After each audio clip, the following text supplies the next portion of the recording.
என்ன பண்றீங்க? ஒரு சம்பு தண்ணி எடுத்துக்கங்க. அத தோசைக்கல்ல ஊத்தி அதுக்குன்னு வழக்கமா ஒரு விளக்கமாறு வச்சிருப்பீங்கல்ல? ஆமாங்க. அத அடிப்பக்கமா திருப்பி சரிங்க. வரட்டு வரட்டு வரட்டுன்னு ஒரு 4 இழுப்பு இழுத்து சரிங்க. நல்லா கழுவி விட்டுருங்க. சரிங்க. ஒரு கிண்ண நிறைய மாவு எடுத்து பெரிய ரவுண்டாவும் இல்லாம சின்ன ரவுண்டாவும் இல்லாம சரிங்க. பொதுவா ஒரு ரவுண்ட ஊத்தி 4-5 வெங்காயத்தை போட்டு அள்ளி பொடி பொடி பொடியா நறுக்கி அப்படியே மேலாப்ல பரபரன்னு தூவி விட்டு சரிங்க. ஒரு நீளமான கேரட் எடுத்து அதையும் பொடி பொடியா நறுக்கி சரிங்க. அப்படியே மேலாப்ல பரபரப்பா தூவி விட்டு சரிங்க. ஒரு 16 கரண்டி நெய் எடுத்து சரிங்க. அதுல 6 கரண்டி நெய்ய உள் சைடு அப்படியே லேசா விளாவி விட்டு சரிங்க. 10 கரண்டி நெய்ய தோசைக்கு வெளி சைடு அப்படியே மேலாப்ல விளாவி விட்டு சரிங்க. இட்லி பொடி இருக்கு பாத்தீங்களா?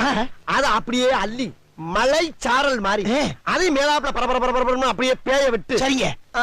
பொத்துனாப்ல அப்படி ஒரு பரட்டு இப்படி ஒரு பரட்டு அப்படி பரட்டி விட்டு அப்படியே ரெட்டி கலர்ல முருக விட்டு அழகா மடிச்சு கமன்னு ஒரு ஊத்தப்பத்தை எடுத்துட்டு வாங்க. சரிங்க. அண்ணனுக்கு ஒரு ஊத்த